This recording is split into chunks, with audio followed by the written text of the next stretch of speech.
بسم اللہ الرحمن الرحیم۔ آیت 23ویں تراویح میں 27ویں پارے کی تلاوت کی گئی تھی۔ اس میں اللہ تعالیٰ ارشاد فرماتے ہیں کہ ہم نے جن اور انسانوں کے لیے سے پیدا کیا ہے کہ ہماری بندگی کریں، ہم سب کو رزق دینے والے ہیں، کسی سے بھی رزق کے طالب نہیں ہیں۔ اس کے بعد سورہ طور شروع ہوتی ہے۔ منکرین قیامت کو تنبیہ فرمائی گئی کہ وہ ایسا سخت وقت آئے گا کہ زمین و آسمان لرز رہے ہوں گے، پہاڑ اون کی طرح اڑ رہے ہوں گے، کفار کو دوزخ کی طرف دھکیلا جا رہا ہوگا۔ وہ دن جھٹلانے والوں کے لیے سخت عذاب کا دن ہوگا۔ نادان اپنی نصیحت کرنے والے اور ہدایت پہنچانے والے پیغمبروں کو دکھ پہنچاتے ہیں، ان کے متعلق بے بنیاد باتیں کرتے ہیں۔ دراصل منکرین فطرتاً ہیں ہی شریر۔ اے نبی صلی اللہ علیہ وسلم، آپ صبر کیجئے، ہم آپ کے ساتھ ہیں۔ اب اس کے بعد سورہ نجم شروع ہوتی ہے۔ اللہ تعالیٰ نبی علیہ السلام کی معراج کا واقعہ بیان فرماتا ہے کہ پورے سفر میں آپ نہ کہیں بھولے نہ بھٹکے، آپ اللہ کی تجلیات کے اتنے قریب ہوئے کہ صرف 2 کمان کا فاصلہ رہ گیا تھا، بلکہ اس سے بھی کم۔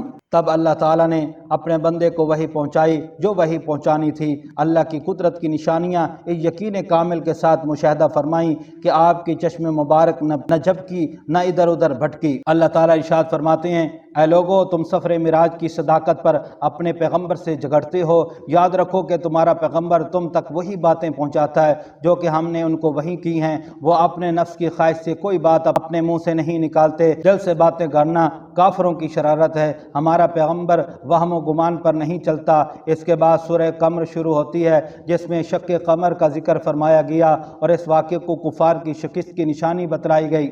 وہ نبی کو جادوگر خیال کرتے ہیں اور اپنی روش کو بدلنے والے، ان قریب وہ شکست کھا کر پیٹ پھیر کر بھاگ جائیں گے۔ اب اس کے بعد سورہ رحمان شروع ہوتی ہے۔ ارشاد ہوتا ہے، اے انسان، میں نے تجھ کو پیدا کیا، تم کو بولنا سکھایا، چاند اور سورج کو تیرے فائدے کے لیے بنایا، اتنی وسیع دنیا تیری جد و جہد کے لیے تخلیق فرمائی، کیا خشکی کیا تری، سب کو تیرے لیے مسخر کر دیا، ہر قسم کی نعمت تیرے لیے مہیا فرمائی۔ تو اے انسان، کیا پھر بھی تیرا یہ ظرف ہے کہ تو اپنے رب کی نعمتوں کو جھٹلائے اور نہ شکری کرے، اپنے رب کے احسانات کو فراموش کر دے؟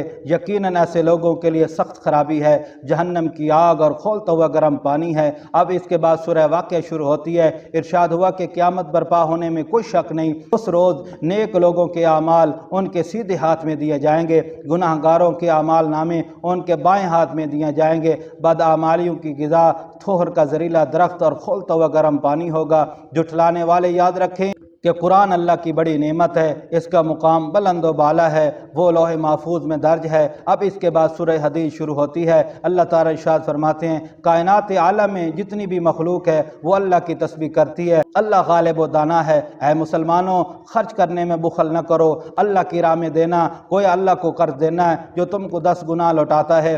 نیک لوگ نقصان میں نہ باویلا کرتے ہیں، نہ فائدے کی حالت میں اتراتے ہیں اور شیخی بگاڑتے پھرتے ہیں۔ انہی لوگوں میں اپنے اعمال کے اعتبار سے صدیق بھی اور شہید بھی ہوتے ہیں۔ اہل کتاب خوب سمجھ لیں کہ فضل و کرم صرف اللہ ہی کے اختیار میں ہے، وہ جسے چاہتا ہے عطا فرما دیتا ہے۔